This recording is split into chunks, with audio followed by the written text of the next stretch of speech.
इसके बाद वाली जो रिसर्च यहाँ पर हम देखने वाले हैं दोस्तों, ओवरऑल ये रिसर्च बताती है कि नॉर्थ अमेरिका मतलब उत्तर अमेरिका का समर में गर्म होना इंडिया के मानसून को स्ट्रॉन्ग करने में एक इम्पोर्टेंट रोल अदा करता है।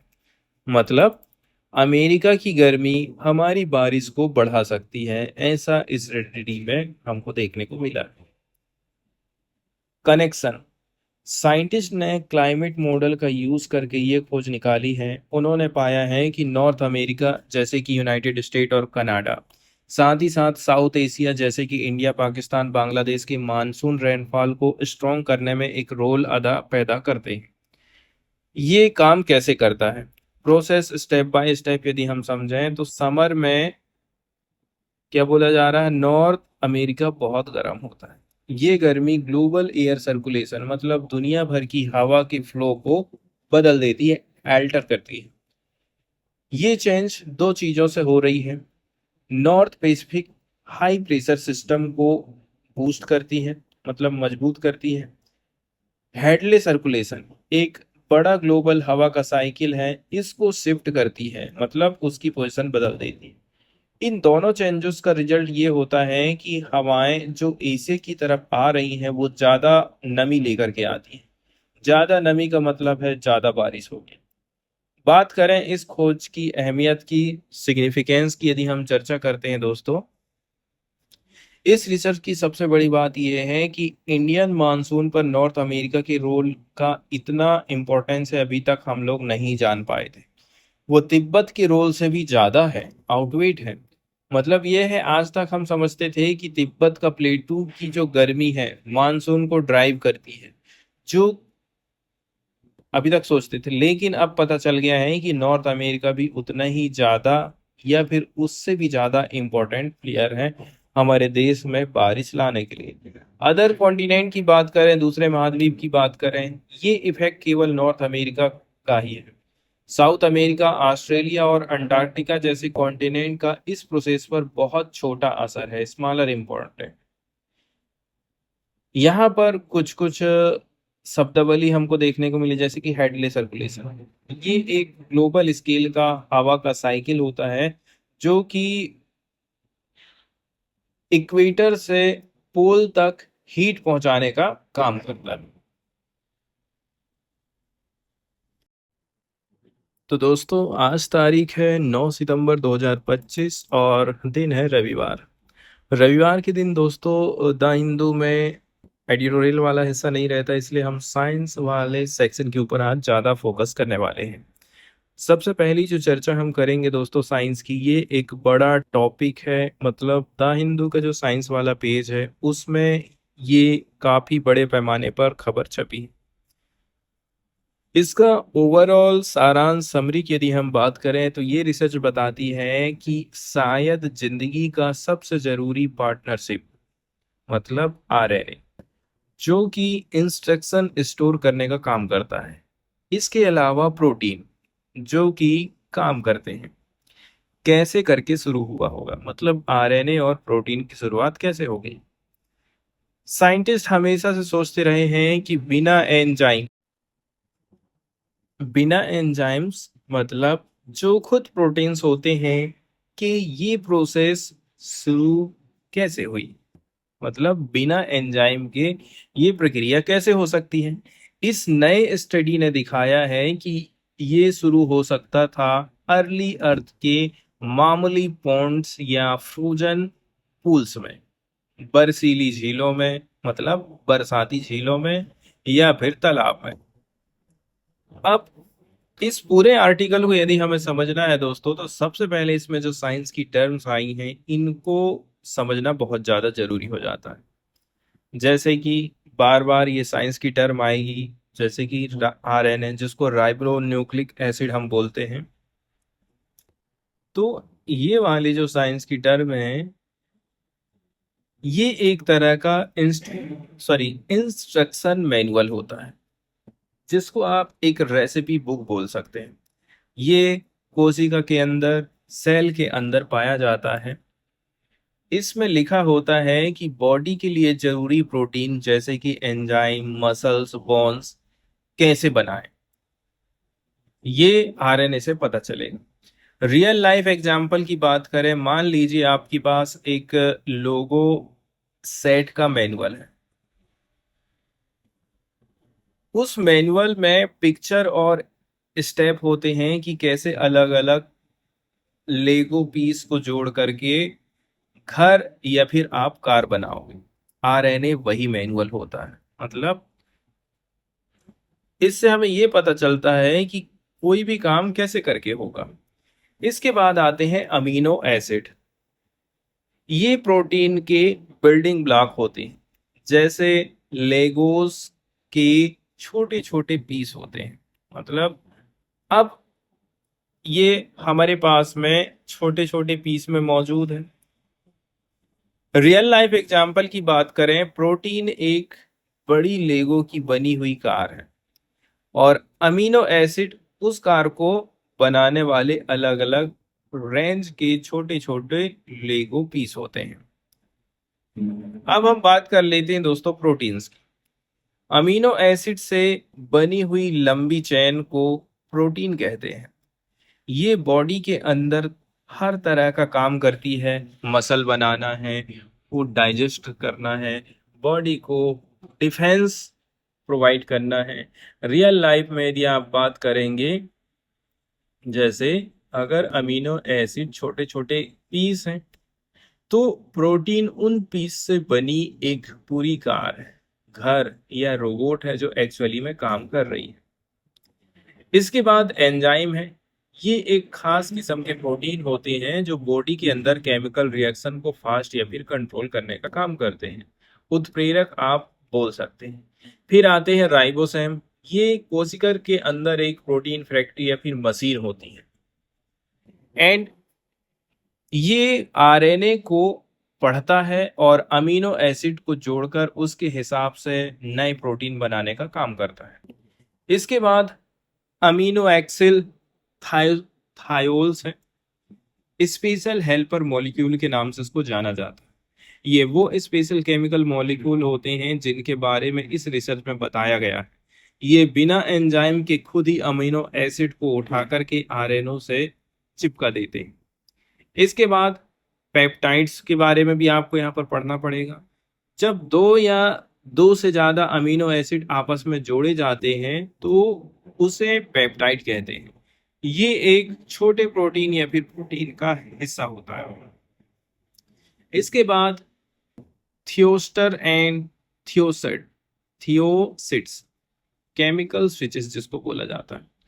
ये एमिनोक्सिल थियोल्स जैसी ही मॉलिक्यूल हैं जो एक केमिकल स्विच की तरह में काम करते हैं। इनकी फॉर्म बदलने से काम भी बदल जाएगा। एंड सिलेक्टिवली या फिर प्रेफरेंस का भी यहाँ पर जिक्र किया जाता है। इसका मतलब है कि केमिकल रिएक्शन में एक स्पेसिफिक मॉलिक्यूल को दूसरे पर प्रायोरिटी या फिर पसंद किया जाना। अब सीधे चलते हैं दोस्तों न्यूज़ वाले आर्टिकल की तरफ और देख लेते हैं न्यूज़ को। तो सबसे बड़ी problem the chicken and egg puzzle जिसको हम बोल रहे हैं यहाँ पर, आप समझ लीजिए कि हमारी जो जिंदगी है, जिंदगी चल रही है आरएनए और प्रोटीन के पार्टनरशिप से। आरएनए का काम है इंस्ट्रक्शन देना, जैसे कि आपके पास में कोई किताब है उसमें रेसिपी लिखी हुई है। प्रोटीन का काम है वो इंस्ट्रक्शन पढ़ करके सेल को बनाना और चलाना, जैसे एक शेफ के रूप में हम बोल सकते हैं। प्रॉब्लम यह है प्रोटीन बनाने के लिए अमीनो एसिड को आरएनए के इंस्ट्रक्शन के हिसाब से जोड़ना पड़ता है। अब आजकल ये काम एक कॉम्प्लेक्स मशीन राइबोसोम कर रही है, लेकिन उससे पहले हर अमीनो एसिड को एक आरएनए एडाप्टर से जोड़ा जाता है। इस लोडिंग प्रोसेस को एंजाइम करते हैं। इसके बाद पकड़ ये है, वो एंजाइम्स खुद प्रोटीन होते हैं। सो क्वेश्चन ये उठता है कि क्या वो एंजाइम प्रोटीन जो लोडिंग करता है या वो सिस्टम जिसमें लोडिंग होती है, ये एक मुर्गी अंडे जैसी वाली पजल है कि पहले कौन आया, मुर्गी आई कि अंडा आया, वो वाली बात है। इसमें न्यू सॉल्यूशन आया है केमिकल शॉर्टकट यहाँ पर बोला जा रहा है। इस नए स्टडी ने एक पॉसिबल हल दिखाया है। रिसर्चर ने पाया है कि अमीनो साइकिल थियोल्स नाम के सिंपल मॉलिक्यूल बिना किसी एंजाइम के डायरेक्टली अमीनो एसिड को आरएनए से जोड़ सकते हैं। अब उदाहरण की बात करें, एनालॉजी की बात करें, अमीनो एसिड को पैड समझिए और आरएनए को थ्रेड समझ लीजिए। आजकल एंजाइम वो स्किल्ड हाथ हैं जो पैड्स को थ्रेड्स पर पिरोने का काम करते हैं। ठीक है,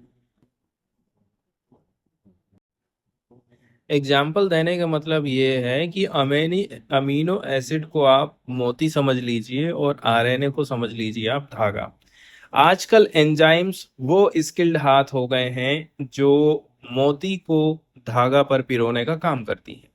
नए रिसर्च के मुताबिक अर्ली अर्थ जैसे कंडीशन में सिर्फ मतलब पानी में अमीनो साइकिल थियोसिल की मदद से मोती मतलब अमीनो एसिड खुद ही आरएनए से चिपक सकते थे। इसके बाद why it is big deal unexpected selectivity इस जिसको यहाँ पर बोला जा रहा है। तो बहुत सारी चीजें हैं दोस्तों जो कि यहाँ पर हमें समझने की जरूरत है।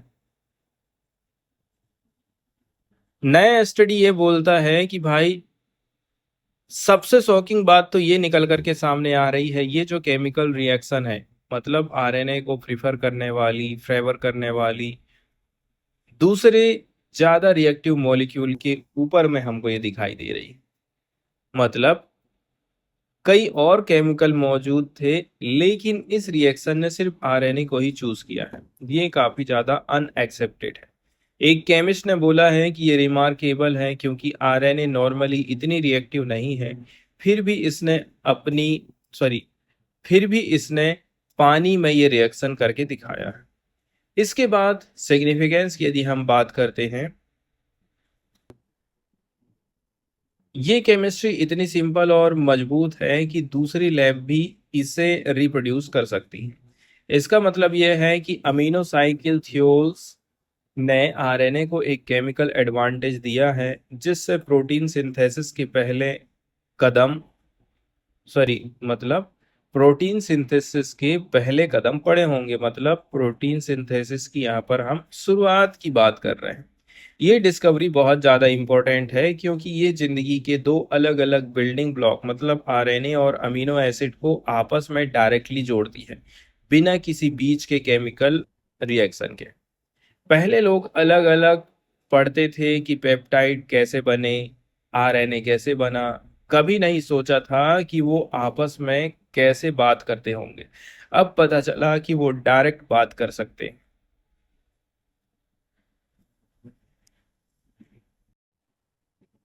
साइंस वाला ये वाला जो आर्टिकल डिस्कस करेंगे दोस्तों, ये पार्टिकुलरली यहाँ पर चर्चा करता है क्लाइमेट चेंज के बारे में।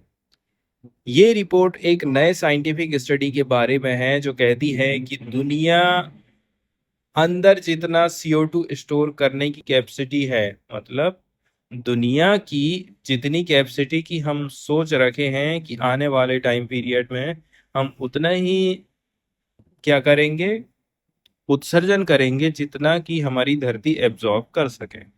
लेकिन हम काफी ज्यादा ऑप्टिमिस्टिक हैं, हम काफी ज्यादा उम्मीद रखकर चल रहे हैं। असली कैपेसिटी हमारी सोच से बहुत कम है, इसलिए हमें सोच में थोड़ी सी कमी लाना होगा। और हम ये नहीं सोच सकते कि आने वाली टाइम पीरियड में भी हम हमारा उत्सर्जन बढ़ाते जाएंगे और हमारी धरती उसको एक्सेप्ट करते भी जाएगी। ये बात बिल्कुल गलत है। कॉमन बिलीफ क्या है जो आज तक माना जाता था? आजकल क्लाइमेट चेंज से लड़ने के लिए कई साइंटिस्ट और पॉलिसी मेकर एक प्लान यूज कर रहे हैं जिसको बोला जाता है जियोलॉजिकल कार्बन स्टोरेज।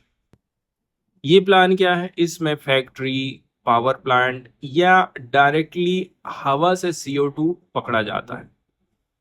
कोई पावर प्लांट है, क्या काम करेगा? अपने आसपास के एरिया के CO2 को पकड़ता है, फिर उसे जमीन के अंदर गहरी रॉक्स फॉर्मेशन मतलब चट्टानों की परतों में डाल दिया जाता है ताकि वो वहां वहां जा करके कई सालों तक पड़ा रहेगा और ग्लोबल वार्मिंग को बढ़ाएगा नहीं। आप कैप्चर तो कर ले रहे हो लेकिन उसका करोगे क्या, यहाँ पर क्वेश्चन ये खड़ा होता है। अब आज तक सब ये मान करके चल रहे थे कि जमीन के अंदर CO2 स्टोर करने की कैपेसिटी लिमिटलेस है। जैसा एक ऐसा कौन है, ऐसा कौन आदमी है जो कि इस चीज को मानेगा नहीं। मतलब हम ये सोच लिए थे कि नीचे हमने एक कुआं खोद दिए हैं जो CO2 से कभी भरने वाला नहीं है। इसके बाद द फाइंडिंग की हम जब बात करते हैं, मतलब नई खोज की बात करें जिसमें बोला जा रहा है कि नहीं ऐसी बात नहीं है, इसमें लिमिट है भाई। नई स्टडी क्या कहती है, नेचर जनरल में एक नई स्टडी आई है कि ये सोच गलत है। दुनिया सेफली सिर्फ 1460 बिलियन टन CO2 ही अंदर स्टोर करके रख सकती है। इसका क्या मतलब है, अगर देश इसकी असली लिमिट जाने बिना अपने क्लाइमेट प्लान बनाएंगे तो वो इसी ऑप्शन पर ज्यादा भरोसा कर बैठेंगे, जबकि ये ऑप्शन इतना कम नहीं कर पाएंगे। इसके बाद लिमिट पता होने से हमको क्या फायदा मिल सकता है, इससे गवर्नमेंट को अच्छे से प्लान बनाने में मदद मिलेगी। वो एमिशन को तेजी से कम करेंगे और CO2 स्टोरेज को एक स्केयर रिसोर्स, लिमिटेड संपत्ति की तरह देखेंगे, जैसे पेट्रोल या फिर गैस है। ठीक उसी प्रकार से CO2 की भी अपन को मान करके चलो कि भाई आप ये मत समझो कि जितना चाहे उत्सर्जन कर लो, जमीन में हम इसको स्टोर करके रख लेंगे। इसके बाद हाउ दे कैलकुलेटेड, लिमिट कैसे करके इन्होंने निकाला है, ये क्वेश्चन यहाँ पर खड़ा होता है। पहला कदम ये है, वैज्ञानिकों ने दुनिया भर के सेडिमेंट्री बेसिन मतलब वो जगह जिनमें CO2 डालना आसान है, इसका एक मैप तैयार किया। इसके बाद दूसरा कदम है रिस्क हटाना। फिर उन्होंने उन सभी जगहों को मैप से हटा दिया जहां CO2 डालना रिस्कफुल लगता था, जैसे कि अर्थक्वेक जोन में हम नहीं डाल सकते, पोलर रीजन में नहीं डाल सकते, बायोडायवर्सिटी हॉटस्पॉट में नहीं डाल सकते। इसके बाद तीसरा कदम जो यहाँ पर हमको देखने को मिला था दोस्तों, वो क्या किए उन्होंने, फिर उन्होंने प्रैक्टिकल प्रॉब्लम को देखा, जैसे स्टोरेज कितनी गहराई पर होनी चाहिए और समुंदर के अंदर कितना ड्रिल करना मुश्किल है। फाइनल इन सब कंडीशन को लगाने के बाद जो जगह बची है वो पहले के एस्टिमेट से, जो आप सोचे थे 11,800 बिलियन टन, इसका मात्र 10%। मतलब असली कैपेसिटी हमारी सोच के 90% कम है। और उसका सबसे बड़ा रीजन यही है कि भाई हर जगह हम गैस को स्टोर नहीं कर सकते। जहां भूकंप आ रहा है वहां कैसे कर लेंगे, जहां पर नेशनल पार्क बना हुआ है वहां पर कैसे कर लेंगे, क्वेश्चन ये खड़ा होता है। अब क्लाइमेट गोल्स पे असर, दुनिया का हर इस सॉरी दुनिया का हर ऐसा प्लान जो ग्लोबल वार्मिंग को 2 डिग्री से नीचे रखता है, वो मान करके चल रहा है कि बहुत सारी CO2 अंदर स्टोर कर लेंगे, लेकिन आज की स्पीड से ये नई लिमिट तो 2200 तक ही पार हो जाएगी। इसके बाद इक्वालिटी नहीं है, सारी कैपेसिटी सब देशों के पास बराबर नहीं है। रसिया, US और सऊदी अरबिया के पास ज्यादा कैपेसिटी है, जबकि इंडिया और कई यूरोपियन देशों के पास कम है। इसके बाद स्टोरेज इतना कमजोर नहीं है। स्टडी ये भी बोलती है कि कार्बन स्टोरेज से मैक्सिमम 0.7 डिग्री तक ग्लोबल टेम्परेचर कम कर सकते हैं। मतलब ये अकेला ग्लोबल वार्मिंग को पूरी तरह से फिनिश नहीं कर पाएगा। इसके बाद जो एथिकल सवाल यहाँ पर पैदा होता है, नैतिक प्रश्न, वो ये है, क्या इसका यूज थोड़े और टाइम तक फॉसिल फ्यूल जलाने के लिए किया जाए, या फिर इसका यूज हवा से कार्बन हटा करके आने वाली प्रॉब्लम को कम करने के लिए किया जाए। ये एक डिफिकल्ट चॉइस हमारे पास में होने वाली है। इसके बाद आखिरी जो निश्चय किया जाता है, फाइनल वर्डिक्ट दिया जा रहा है, सबसे जरूरी कौन सा कदम है। ठीक है, स्टडी क्रिस्टल क्लियर है, एमिशन को कम करो, कट करो, अभी भी सबसे इंपॉर्टेंट और प्रैक्टिकल तरीका यही। इसके बाद कार्बन स्टोरेज की क्या भूमिका है, ये मदद ज़रूर करेगा, लेकिन ये किसी भी तरह से रिप्लेसमेंट नहीं है। असली काम तो रिन्यूएबल एनर्जी की तरफ हमें आगे बढ़ना है, इंडस्ट्रीज को चेंज करने और नेचुरल कार्बन सिंक को बचाने का है। इसके बाद एक छोटा सा यहाँ पर डिस्क्लेमर है, इसको आप देख सकते हैं। स्टडी की एक कमी बताई गई है। नेचर जनरल ने खुद कहा है कि इस स्टडी में दो चीजें नहीं देखी गई। कार्बन कैप्चर टेक्नोलॉजी को इतना बड़ा बनाने में आने वाली प्रैक्टिकल प्रॉब्लम क्या है। आने वाले टाइम में जो नई टेक्नोलॉजी डेवलप हो सकती हैं उसके बारे में भी आपको बताना चाहिए। इसके बाद वाली जो साइंस की न्यूज़ डिस्कस करेंगे दोस्तों, ये पार्टिकुलरली नेल्स मतलब नाखून और पंजे की इवोल्यूशन चूहे जैसे जानवरों में कितना इम्पोर्टेंट था, ये चीज बताता है। इस स्मॉल चेंज से उनकी जो डाइवर्सिटी है, विविधता है, इसको बढ़ाने में एक क्रूशियल रोल इस चीज ने अदा किया हुआ है। इसको यहाँ पर हम समझने की कोशिश करेंगे। जो मेन फाइंडिंग है वो क्या बोलती है कि वैज्ञानिकों ने 400 से भी ज्यादा जेनेरा मतलब टाइप या फिर जातियों का सर्वे किया है। उन्होंने ये पाया है कि आजकल सबसे ज्यादा रोडेंट के पास थंब मतलब अंगूठा पर क्ला नहीं है, बल्कि नैल होता है। इसका मतलब ये है, अगर आप एक चूहा या गिलहरी को देखोगे तो उसके अंगूठे पर शायद आपको पंजा नहीं दिखाई देगा, बल्कि हम जैसे नाखून दिखाई देंगे। अब बात करते हैं कि आखिर ऐसा क्यों हो रहा है, नेल्स कैसे करके आ गए। नेल्स का एवोल्यूशन डायरेक्टली फूड को हैंडल करने से जुड़ा हुआ था। जो रोडेंट अपने हाथों का यूज खाना पकड़ने और उसे मुंह तक लाने के लिए करते थे, उनमें नेल्स डेवलप हुए। क्योंकि नेल से वो फूड आइटम को बेहतर तरीके से पकड़ और कंट्रोल कर पाते थे, जिससे फीडिंग एफिशिएंसी मतलब खाने की जो क्षमता है बढ़ती थी। वो जल्दी और आसानी से खाना खा पाते थे। अब बात करते हैं व्हाई सम लॉस्ट नेल्स, कुछ रोडेंट ने नेल्स खो दिए, ऐसा क्यों हुआ। लेकिन दिक्कत यह है, सभी रोडेंट ने नेल्स नहीं बनाए रखे। जो रोडेंट सिर्फ अपना मुंह यूज करते थे खाना पकड़ने के लिए, जैसे कि कुछ चिड़िया दाना चुगती हैं, उन्हें अपने अंगूठे पर नेल की जरूरत नहीं है, इसलिए उनका थंबनेल वक्त के साथ में गायब हो गया। जो रोडेंट जमीन के अंदर रहते थे अंडरग्राउंड, उन्होंने जमीन को खोदने के लिए स्ट्रॉन्ग क्लॉस की जरूरत महसूस करी, इसलिए उनके अंगूठे पर क्लास इवॉल्व हो गए हैं ताकि वो आसानी से खुदाई का काम कर सकें। इसके बाद बड़ा जो कंक्लूजन है वो यही है, ये सारे पैटर्न मतलब नाखून का आना, नाखून का जाना या फिर क्ला बदलना एक ही बार नहीं हुआ है। ये अलग अलग जगहों पर अलग अलग समय में इंडिपेंडेंटली मल्टीपल टाइम में इवॉल्व हुए।